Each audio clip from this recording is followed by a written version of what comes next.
There we go. So welcome. It is the first Monday, which means it is time to mine my mind. You can mine me for whatever information you wish in the Q&A section. And as we go through this, for those who haven't been before, welcome. And for those who've not watched before, hello. And for those who have and are watching this on the recording, thanks very much.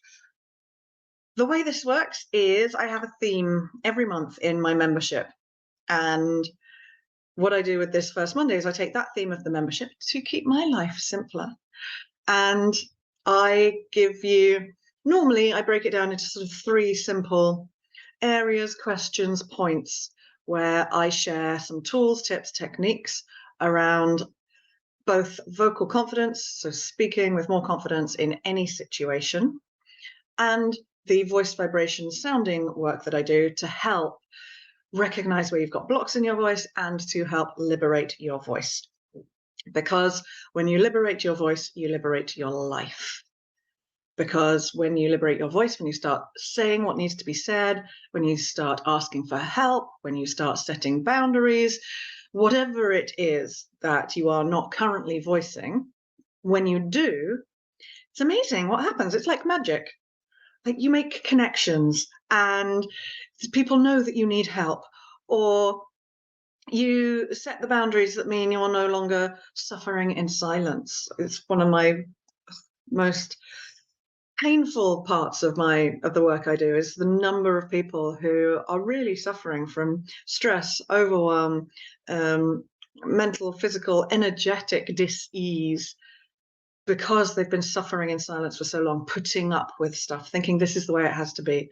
And when you liberate your voice and start setting those boundaries or asking for help or having those conversations with people about the things you're passionate about, it doesn't have to be difficult conversations. It can be, this is who I am, this is what I do, I love it, I'm good at it. And you have those conversations. I had 2 conversations today, one afternoon a week, to get me out of my flat, because I'm an extrovert, live on my own, work on my own, not healthy. So one afternoon a week, I work in a local stationery shop. And this afternoon, I had 2 conversations with 2 different women who could be either or both amazing collaborations and or potential clients. So when you speak, when you share your voice, when you liberate your voice and just say what needs to be said, something as simple as this lunchtime, for some reason there were no bowls. We have no bowls in our kitchen. I was like, well, I'm not going to eat soup out of a tiny little teacup. Like, that's just not going to happen. So I went to the cafe next door and said, hey, I work next door. Could I borrow a bowl, please?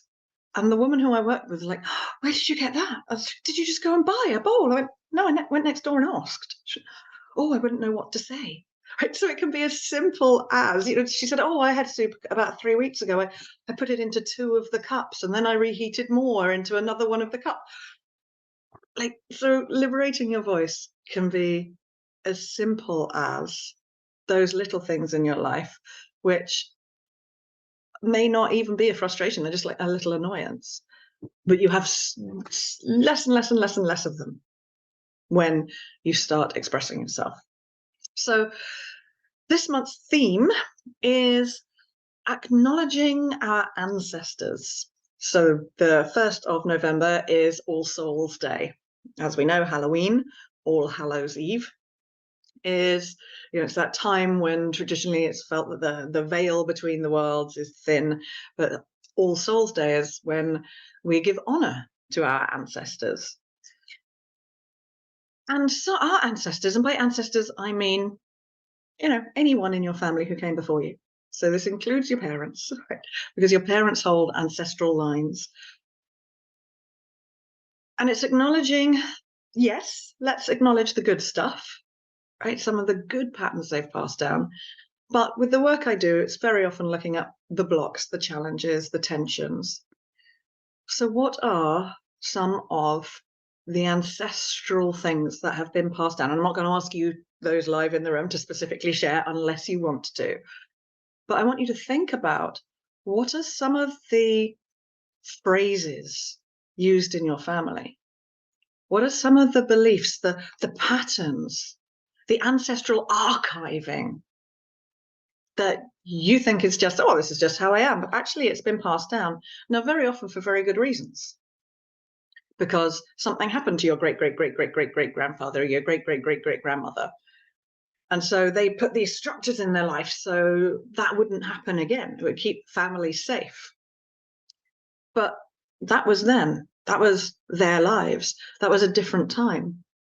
And yet very often we catch ourselves saying and doing the things that our parents, our grandparents, our great-greats did. So yes, we acknowledge the good stuff that they gave us, right? That's a really important part of the work, is to say, okay, well, what good patterns do I have? Where do you speak with clarity for yourself? What are your patterns around communication that have been handed down in the family that you're like, actually, we do that really well? So I just invite you to think about that right now. You might want to make a couple of notes for yourself if you're a note-takey person, or you might just want to contemplate it and let it percolate.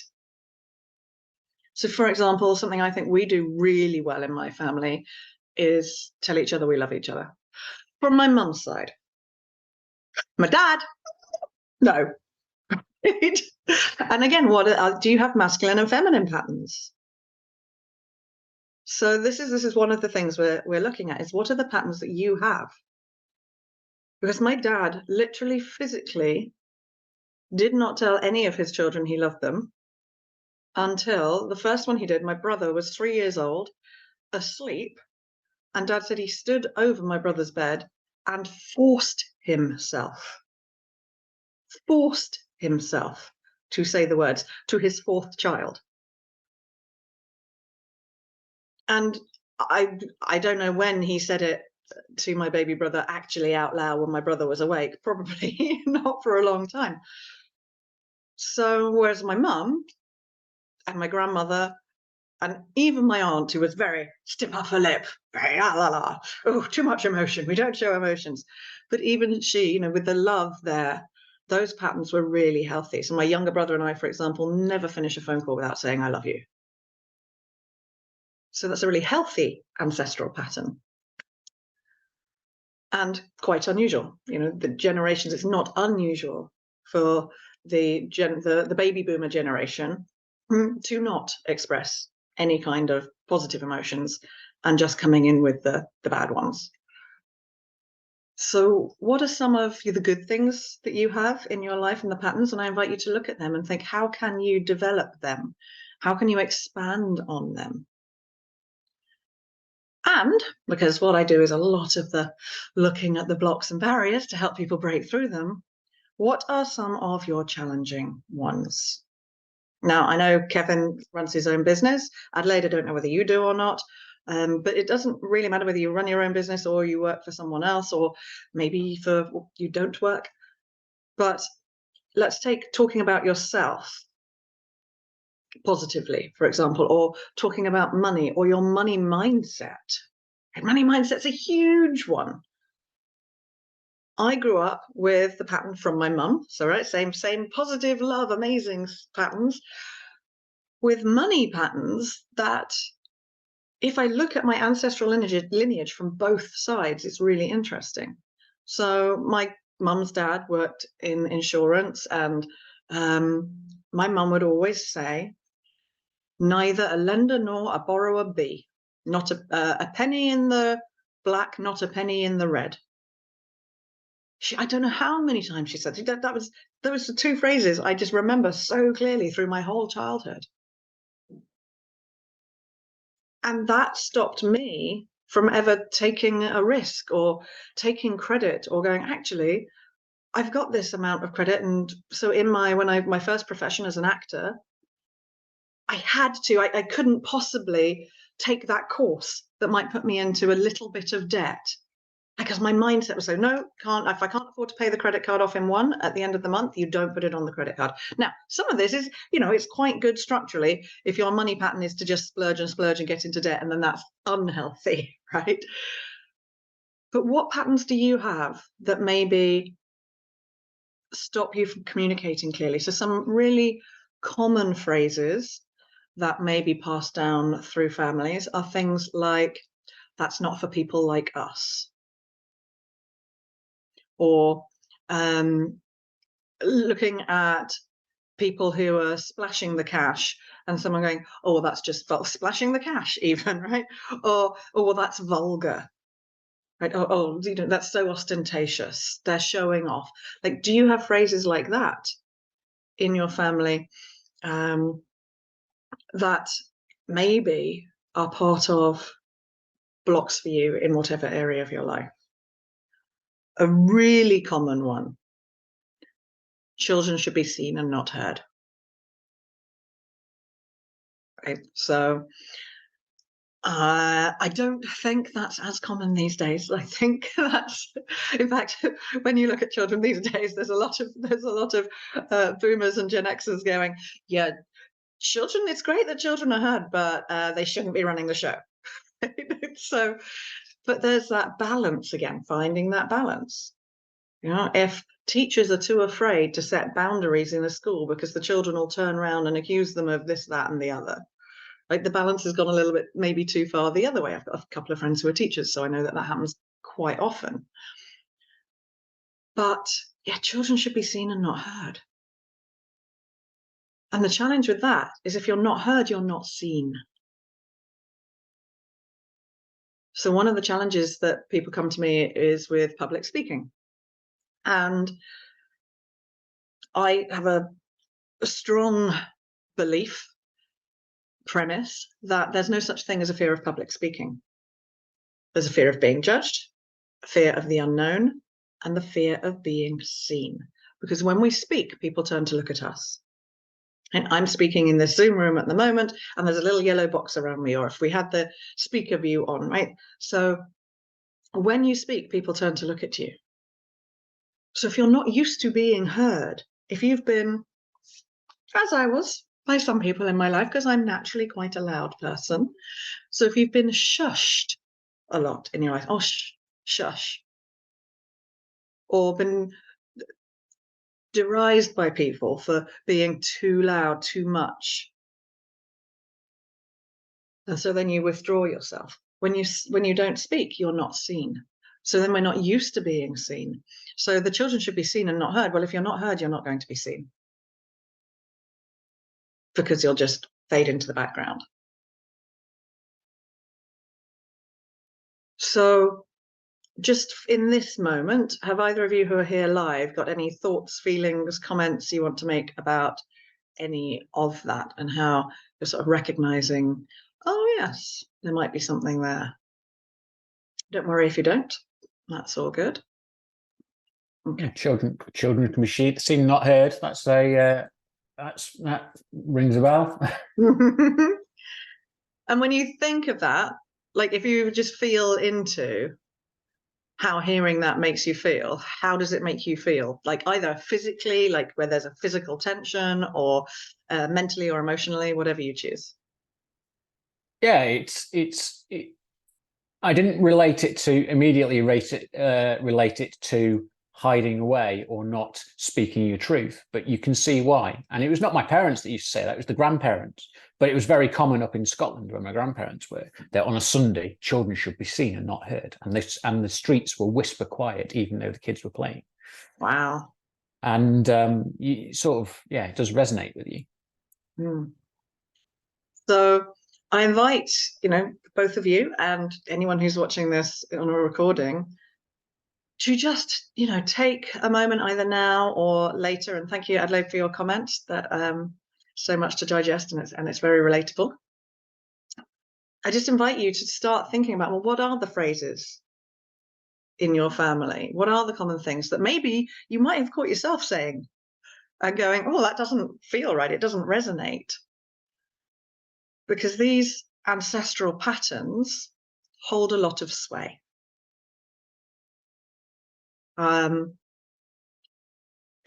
Things like, especially in this country, there are other countries, of course, that have class systems.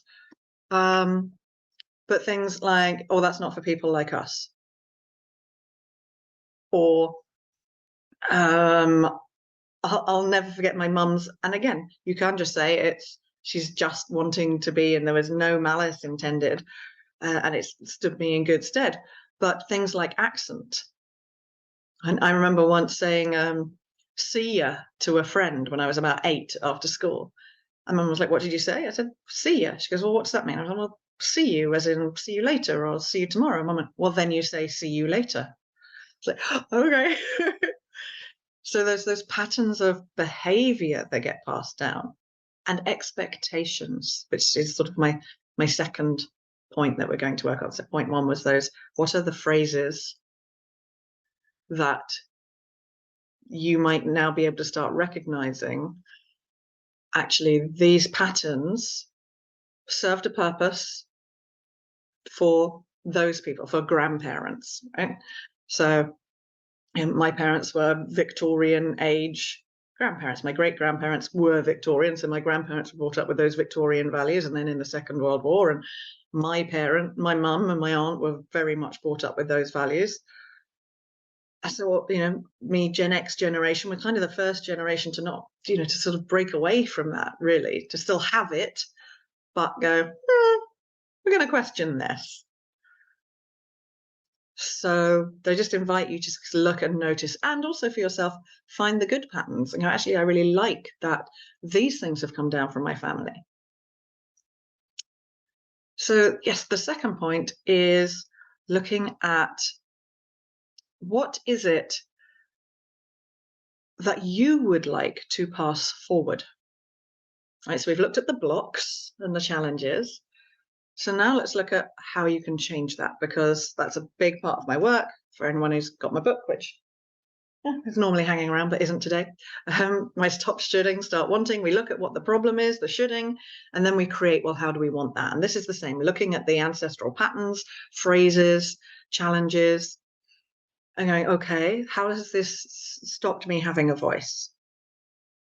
How, again, one client who came to me because she hated her accent. She was from Essex. She had 2 master's degrees, I think, but she said she hated speaking up in any kind of leadership meeting because people would automatically put her down because of her accent, or she thought they would, so she didn't speak up because of it. Again, because of patterns of it's not for people like us. So when you recognize those patterns, you can then do things to change them. And the thing I'd like you to shift in today's session is looking at what other patterns you would like to create moving forward for those people for whom you will be an ancestor. And if, like me, you're not a parent, you will still be people's ancestors. If my nieces have children, I will be one of the ancestors. So what are the patterns that you would like to create moving forward? What would you like to shift and change? And I'm loving actually that Kev's got the Aurora Borealis shifting away there in his background, right? So shifting patterns. What would you like to create moving forward for those who are going to call you their ancestor? There are, in lots of families, there are stories of people who used to say, and we have a story of Grandma Gussie, who I think was my great grandmother, and some of her phrases. So, are you going to be that person who in 3 generations' time, your great niece or nephew or grandchild is going to say, but as great grandmother Adelaide said, do. So what patterns would you like to start thinking about leaving as positive patterns for those who come after you? And guess what? When you start thinking about them, then you have to start using them for yourself. And this is where the magic can happen, because it's about being able to create a structure for yourself that isn't only going to be positive for those who come in the future, but it will become positive for those in the future because you start saying it, doing it, using it. For those of us who have businesses, it might be a deepest truth business message, right? It might be, it might not be. It might be something that you just 100% truly believe. There's a man who I worked with, Stuart Pearce, and one of his core phrases was, all there is love. All there is love. And what he meant by that was everything in this world, like if we boil down all the emotions, the only emotion that people work from is love. Even if they're coming from fear, because all fear is the fear of not enough love. So all there is love. Like, what if you had something like that? Whether that is in your personal life or in your professional life. You know, I have, when you liberate your voice, you will liberate your life. Don't suffer in silence. Like, oh, if I can pass that on to my nieces, don't suffer in silence. Like, oh, in fact, I've just got a tingle because I've not actually really thought that before. But what an amazing thing if that might become somewhere down the line something that in 5, 6, 10 generations time, if there's, you know, if we haven't destroyed the planet by then, someone says, oh yes, but in the words of great Auntie Dude, because that's what my niece knows me as, Auntie Dude, because she couldn't say a J when she was young. In the words of great Auntie Dude, don't suffer in silence. And when you start figuring out for yourself, so this works on your values, what's important to you, what are important structures for you to have in that you'd like to pass forward and then put into your life. When I've started living by don't suffer in silence, I'm actually starting to ask for help, which was a big step for me, overly independent that I was / am in recovery of over independence. Asking for help, not suffering in silence, telling people when things aren't working out. Kevin, you know I do this very well these days. So for those who don't, Kevin and I are in an accountability group together. I'm now really good at doing that. I used to never. I used to be like, no, I'm the strong one. Here's my front. Yes, everything's fine. I'm doing it. Da, da, da, da, da. Stop suffering in silence. Don't suffer in silence. So I'm just going to give you a moment just to think, if you want to write some notes for yourself, what would you love to change, maybe for yourself, around where you don't communicate? What would you love to express more of? What would that give you if you did, if you felt able to? How would it make you feel? And might make you feel scared or nervous or uncertain, right? Because you're not used to doing it. When I started asking for help, I was like, oh, people are just going to think I'm weak. Right? So the thinking about changing that pattern and doing something differently, you know, if you'd ask me, how does that feel? I'd be like, well, terrifying. But actually, how would it feel if you received the help? Such a relief. So how would it feel if you got the benefits of changing those patterns of sharing your voice?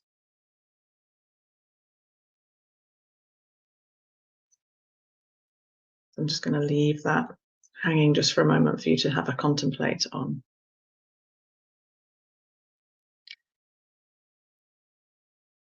So, any questions or aha moments or anything you wish to share from point 2 and moving forward? Yes. It's suffer in silence, isn't it? You know me, Judith. You've got much better at not doing that too. Yes, absolutely. It's all too easy, isn't it? Hiding away and not to bother people. Mm-hmm.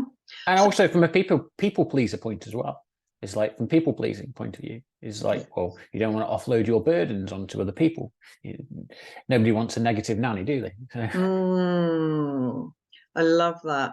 So my question for you there is, when other people come to you to say, can you help me? Or can you listen? Because I'm just having a really shit time right now and I need a friend. How does that make you feel? Oh, it makes you feel needed and wanted and valuable. Mm-hmm. That people are coming to you, and you are, well, you're wanted, isn't it? And it's being able to please people. You're making them happy, so you're fulfilling that need for yourself and for them. So it makes you feel good. So it makes you feel good. Okay. So what makes you think that you asking other people to hear you or help you is a burden? If it's not a burden to you, why would it be a burden to them? And I'm using you as Yeah, in vous, yeah, but also specifically. So just yeah. to, It's reframing, isn't it? It's reframing it in your mind. Excuse yeah, me. Exactly that, is that you're not necessarily a burden, and people will, people do want to support you. It's a bit people different. love to help, and Mm. people love to feel needed and wanted. Mm. And sometimes it's about choosing the right person or the right people at the right time. So sometimes it might be, and this is one of my things, is when we're speaking, you need to speak with structure, clarity, and simplicity. And this is for all speaking. So if, for example, you feel like you're suffering and in silence and you're not sure, then you could just say, to pick someone and go, okay, do I know whether they're empathetic? Right? Do you sometimes you don't want to speak to the people closest to you? Sometimes you want to talk to someone who's sort of like not a stranger, but maybe a acquaintance. And he's just like, I've got something I need to offload. Would you be able to just have a chat for half an hour tomorrow? And then I'll either come back with, oh, really sorry, I've got a crazy diary at the moment. Could we do later? Or yes, of course. I've one friend who occasionally I'll just phone and I'll go, he'll pick up the phone and go, do you have time for me to vent? And I'll just go, yes. And I'll go, blah, blah, blah, blah, blah, blah, blah, blah, blah, blah, blah, blah, blah, blah, blah, blah, blah, blah, blah. Thank you. And that's it. So it's framing it. It's going, I just need to vent. I don't want you to solve anything. Or, if that's the case, or it might be, I've got a problem and I'd love your advice. Right. So then you're setting the structure for that person who's listening as to what you're asking for. So lots of options. Gorgeous. And so finally, point 3, I want to do a little sounding exercise this evening here in the room around this, because I feel I don't often do much sounding in these. So it's been a couple of months since I've done some sounding in these Q&A sessions. And it's such a powerful tool. And so I'd just like to invite you to, you don't have to do it. And it's okay, you've got your mics off. So if you are going to do it, no one's going to hear you. So just a matter of, if you just close your eyes for a moment and breathe and feel in to maybe one of those ancestral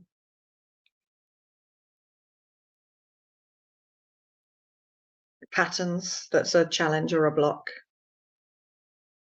Or if you'd prefer to put yourself in no, we'll do both actually. So put yourself into one of those blocking ancestral patterns, and then we'll move into the future forward one, so that I leave you on a lovely energy. So think of one of those ancestral blocks and just feel how it makes you feel. So one of those comments or phrases or beliefs that's been passed down in your family. And just first of all, notice where in your body you feel physical tension coming in. Because as soon as we have a thought about something that challenges us, we have a physical reaction. So maybe in your belly, your solar plexus, your heart, your upper chest, it might be in your throat. You might just get your head might get tight, your jaw might tighten. As you feel into that physical tension created by the thought of these words, these beliefs that have been passed down. I invite you to take an inhalation, a really deep inhalation, and just allow yourself to expand space around that place. So you really allow yourself to breathe into it and feel the tension, feel the block. And if you wish, visualize it. If you're a visual person, like, what would it be? Does it feel like cotton wool stuffing you up? Does it feel like a lead box? Does it feel like a bit of barbed wire? Does it feel like a fence made out of chocolate? Right? I don't know. It doesn't have to make sense. And just feel how it feels in your body. And if this thing, does it have a temperature? Does it have a color? And if these feelings, these tensions had a voice, what kind of a sound would they make? So just describe it, just feel into yourself. Like, is it a high tone, a low tone? Is it short, sharp sounds? Is it long, slow sounds? Is it wavy? Is it drony? Is it growly? Is it smooth? Just feel into how that sound might feel. Just really allow yourself to feel like these tensions, if they had a voice, if they could express without words how they feel, what would that sound like? And then if you're feeling bold and brave, I invite you to make that sound for yourself. So I'm just going to tune into one of my family ones. Okay. And just make that sound. So for me, it's like, ugh. And just keep making that sound. And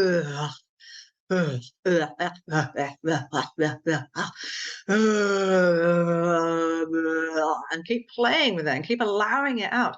And notice how by giving it a voice, you're letting it out. You are literally expressing it.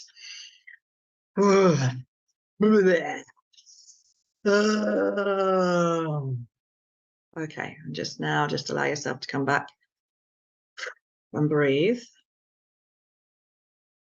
And just either Adelaide, give me a little type to let me know how it feels now, or Kev, if you unmute and just let me know, how does that feel physically in your body differently?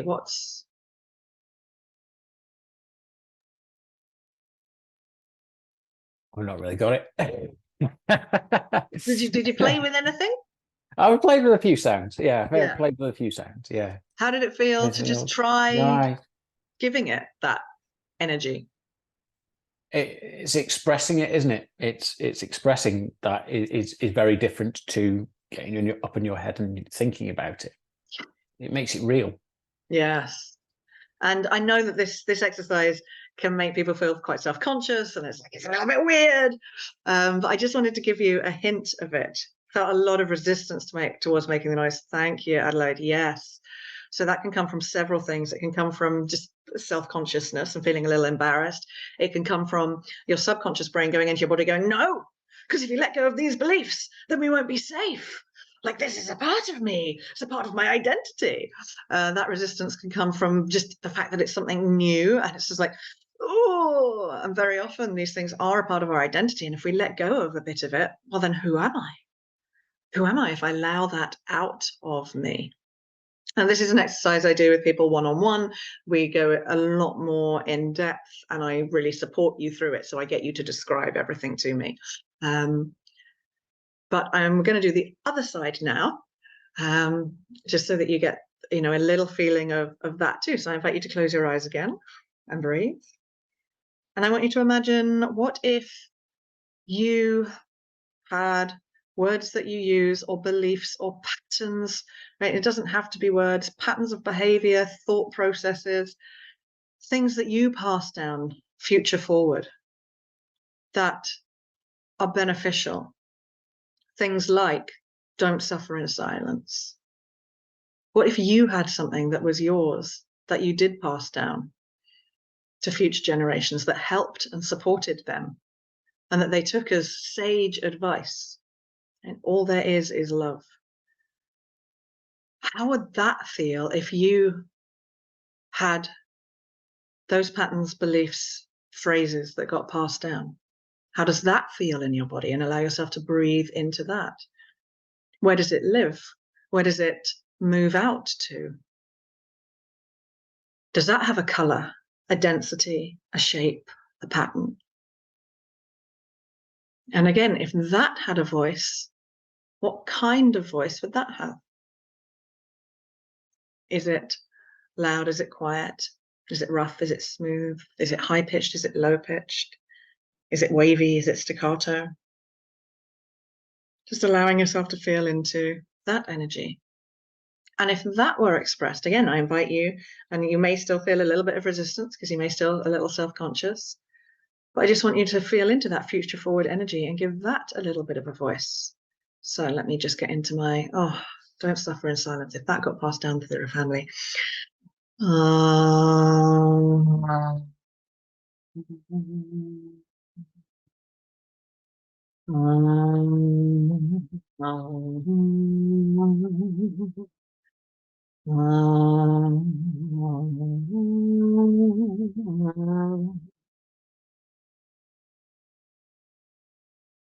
Oh, yeah, that's how that would make me feel. What about either of you? Have you got any reaction, response to your thoughts of what if you could? Or how did that feel differently, that exercise? I found that more difficult Mm-hmm. because that was generating a sound for me, that was generating a sound which I choose to add to it, where the other one was about a sound which was associated with. So I invite you to come back out of your head and back into your body Yeah, yeah. and make it a sound that's associated, that it's the feeling part. Mm. So if that thing for you had, what would it be? Because it's exactly the same exercise. Mm. Because the sound for the other one doesn't exist. Not heard my mother, have you? Okay. Beautiful. And Adelaide, I'm so glad that felt powerful for you and it was easier to make the sound I because love we're that. putting ourselves in a positive state. So, Kevin, I invite you to go and try that again when we're finished. And maybe just think about, what is it you would like to pass down to your daughter? And, how that would make, how you would, maybe for you it'd be easier. How would you want it to make her feel? How would that sound? So, and the challenge with resistance there in the positive is maybe some kind of, yeah, but who am I to create that? Or, but what if it doesn't work? Or getting lost in the head. So beautiful. Oh, thank you so much, both of you, for your interaction this evening. Do either of you have any questions at all about, then this doesn't have to be about what we've spoken about tonight. It can be about any aspect of my work at all. So any of the vocal confidence stuff or any of the sounding stuff. If there are any questions you have at all, now is the time to ask because you have me to yourselves. So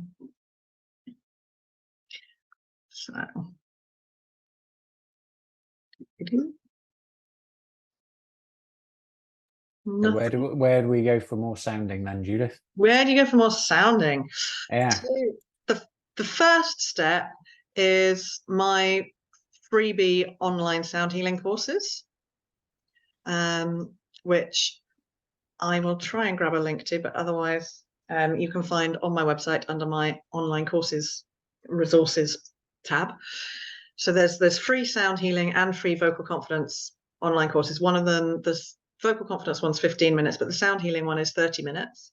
And it guides you through gentle exercises, getting used to hearing your voice, using your voice, and using it for shifting and changing your energetic and emotional state. So that's the healing part of it, is really the state change and self-awareness.